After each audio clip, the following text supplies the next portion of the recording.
Hi guys, welcome back to my channel. My name is Sylvia and I'm the owner of Sticker Obsession Co. This week I am planning for March 29th to April the 4th using Egg Hunt from SPC. I actually got this kit in a Misfit sale, so it was a really amazing deal. So I've just flicked through the pages so you can see. And then here I'm showing you some headers I'm using. These were from Vintage Sticker Dream, which is now called Florina Paperie, and then these were from the Worry Cloud. I know I'm in the minority not using glitter headers, but I prefer plain. This 15mm strip was SPC Misfit grab bag, and it doesn't match exactly, but I think it looks really cool with it. And then the florals I'm using are from the Sweet Planner. I'm also using these DIY date covers from Rose Coloured Days. And then these foil boxes are from SPC. The headers are from Sadie Stickers. And then I've got these bunny date numbers, probably too many rabbits, but hey, it's Easter. And then I've got Easter egg headers from Sadie Stickers. Some full box overlays from Sadie Stickers with bunny rabbits.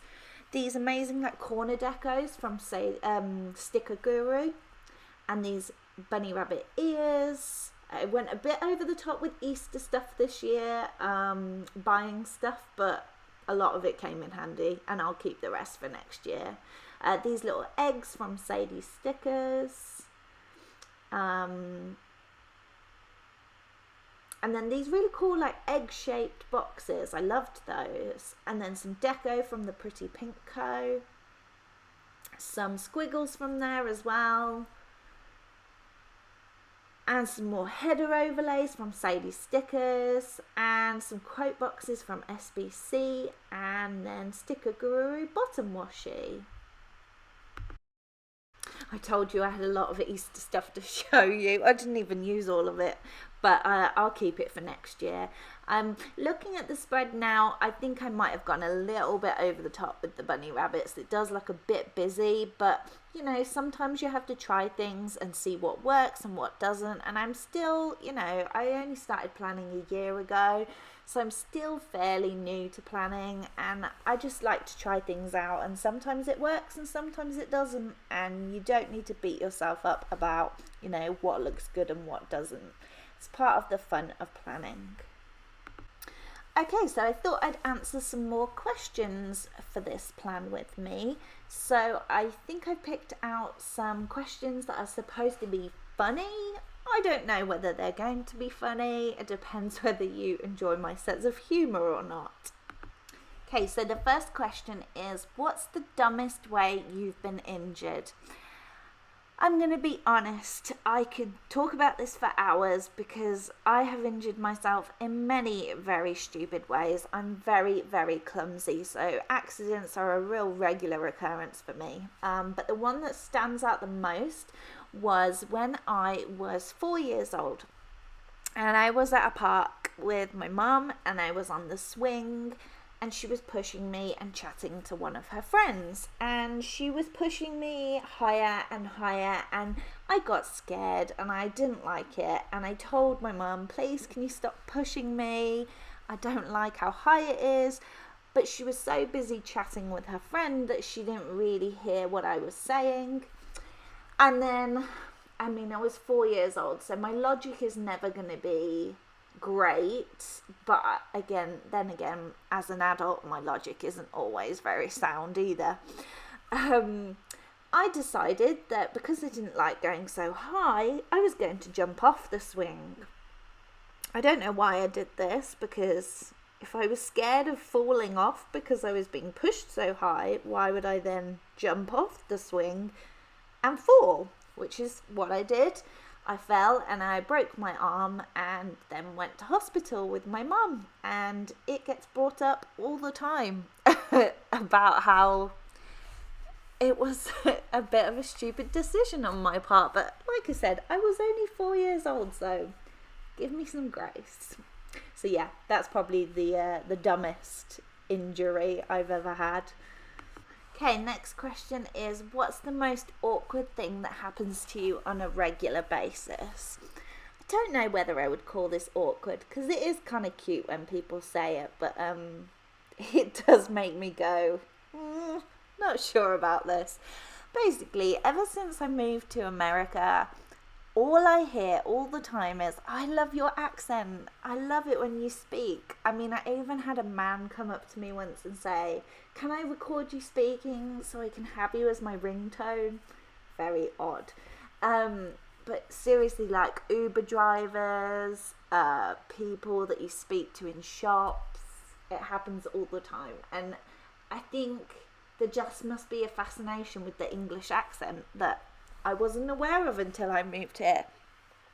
And the funny thing is that in England, I have one of the most hated accents. I mean, in England, you have a different accent even if you go like half an hour down the road. Everybody speaks so differently in different places. And I grew up in Birmingham, and we call that accent the Brummie accent. And it is like well known for being an awful accent. Like it's, you know, you're made fun of for your accent. It's not like a pleasant accent at all. So when I came here, and then everyone started saying how lovely it sounded, and you sound like the Queen and all this sort of thing, it is not awkward. It's very kind and sweet, and it does make me chuckle when people say it. But it does sometimes get a bit weird, just because, yeah, like I said, in England that is not the case. And when I tell people in England that that's what people say to me, they say, there's no way people say that to you. No way, not with a Brummie accent. So yeah, that's probably the most, I don't know if I would call it awkward, to be honest, but it does happen on a regular basis. Okay, the next question is weird. Would you rather have skin that changes colour based on your emotions, or tattoos appear all over your body depicting what you did yesterday? I don't want either. I think I'd rather have skin that changes colour based on your emotions, just because I don't want people knowing what I did yesterday. Not that I did anything dodgy yesterday, but it's private what you do in your spare time, and I don't want strangers being able to see pictures of everything I do all the time. Like, I value my time, you know, it's going to sound really dodgy if I say my private time. I'm not talking about dodgy things. I'm just meaning like even if I say alone time, it sounds bad, doesn't it? Oh God, I can't explain this without it sounding really bad. I value my privacy. There you go. I value my privacy, so I do not want strangers knowing everything about what I've been up to. And actually think having skin that changes colour based on your emotions might be quite useful. Say you went like red for anger. Perhaps that would mean that people would be like, okay, she is angry, I'm gonna stay away. Or say I was like a blue colour because I was sad, maybe that would prompt them to give you a hug. I think it could be quite useful. I mean, I'm gonna be rainbow coloured because my emotions are all over the place and change very rapidly. But I think I'd rather have that than the tattoos. Okay, next question. What do you think is the most unpleasant sounding word? Oh, I know this one straight away. Warning, if you hate this word too, you might want to mute me while I say it, but it's that horrible word, moist. Oh, I just really, really dislike it. Okay, the next question is, what makes you say, what was I thinking when you look back on your life? This one straight away came into my brain. There was a couple of things that happened in the 90s that I really regret especially when I look at photos. And I know I'm not alone here. I know it is like a 90s trend, but that I completely plucked my eyebrows to an absolute oblivion, so that I was left with like barely any hairs on my eyebrows, and they were super thin, super straight, they had no arch, and like just destroyed my eyebrows through that period of time, and they looked ridiculous, and nobody stopped us. I know I'm not the only one that had eyebrows like this.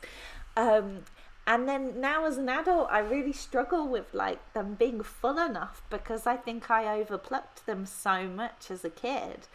And then along the same lines was, I think this was a trend as well. So I had bangs, or a fringe as we like to say in England. And I don't know why I did this, but I would leave like 2 tiny strands of hair in the middle of my forehead, and then the rest of my fringe I would clip back with like those little like clips that you could get from like, you know, all the cheap tacky shops. So I was left with this just like 2 random bits of hair on my forehead, and then the rest of my fringe was clipped back. And it looked so stupid. Like, what was I thinking? Like, why did I do that? Why did I think it looked good? It's not like I was modelling myself on the Spice Girls, because if I was, that wouldn't have happened. And I did love the Spice Girls, but where did I get that fringe idea? Because it looks so bad. God, the photos from that period of time are terrible. I like fashion from different eras, but the 90s is one era that I really wish I could just forget. Next question. What fact are you really surprised that more people don't know about? Okay, this really bugs me. It's just basic geography. Like, it really, really annoys me when people say that, like, Africa is a country, or that like London is the country.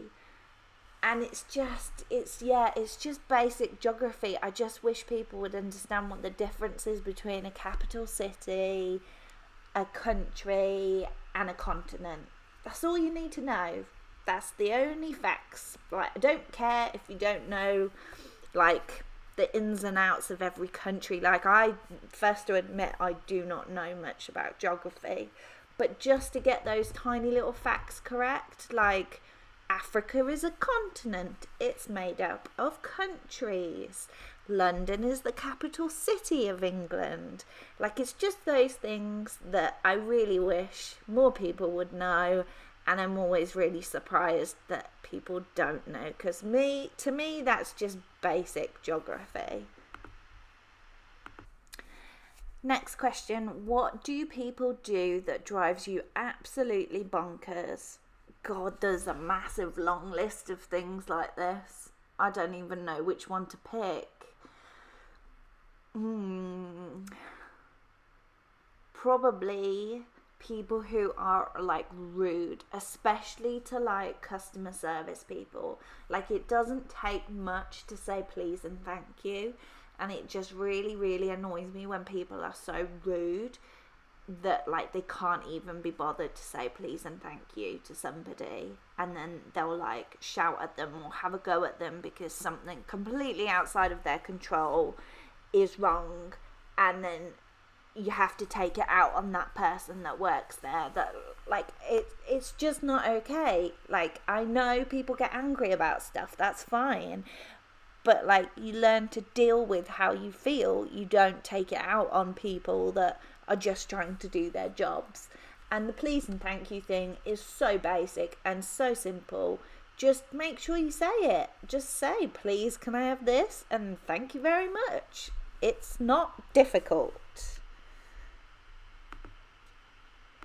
Next question. Would you rather be locked inside an old building with your boyfriend or girlfriend, or inside an amusement park with a celebrity? Okay, well, I don't have a boyfriend or a girlfriend. I have a husband, so I'm just going to assume that that's the same equivalent. I would probably say locked in an old building with my husband. I enjoy spending time with my husband, so I would happily spend time with him in an old building. I don't know whether this old building is supposed to be like haunted or something. I do love an amusement park, but I'm not fussed about like meeting a celebrity. I'd rather spend time with my husband. He makes me laugh and I enjoy his company, so that's who I would choose. The next one is, would you rather have the paparazzi camp in your backyard or never be famous? For me, this is easy. I would hate being famous. I really don't like being the center of attention. And I think all these documentaries that have been coming out recently, especially like the Britney Spears one, Framing Britney, I think it's called, just really do highlight that how it's so detrimental for your mental health being in the like public eye and being scrutinized and being hounded by the paparazzi. And I mean, that documentary made me cry so much because I know personally, I absolutely adored Britney Spears as a kid, and you just don't think about the effect that it all has on somebody. And just watching that documentary about like the paparazzi following her and, you know, the stuff that you know happens, but just seeing like clips of it made me so sad to think that somebody's like whole life would revolve around that sort of thing. I just think it would be terrible. I really don't I definitely wouldn't want to be famous. So that's an easy one for me personally. Okay, the next question is something that everybody loves that you just don't get.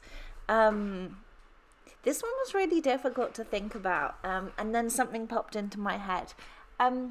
Everybody seems to love Girl Scout cookies, and I don't really get it. Like, I've tried them all. I had them and I was very excited because everybody was talking about them, and I really love the concept. I think it's great for girls to learn how to, you know, do something business entrepreneurial.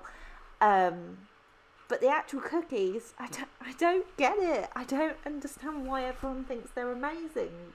They don't taste amazing to me. I don't know. And my husband feels the same as well. We both were like staring at each other like we don't get it. I don't know if this is different tastes, but yeah, I didn't like them. Okay guys, that's the end of the video. So don't forget to like, comment and subscribe, and don't forget to turn on notifications so you don't miss out on my next video. Bye!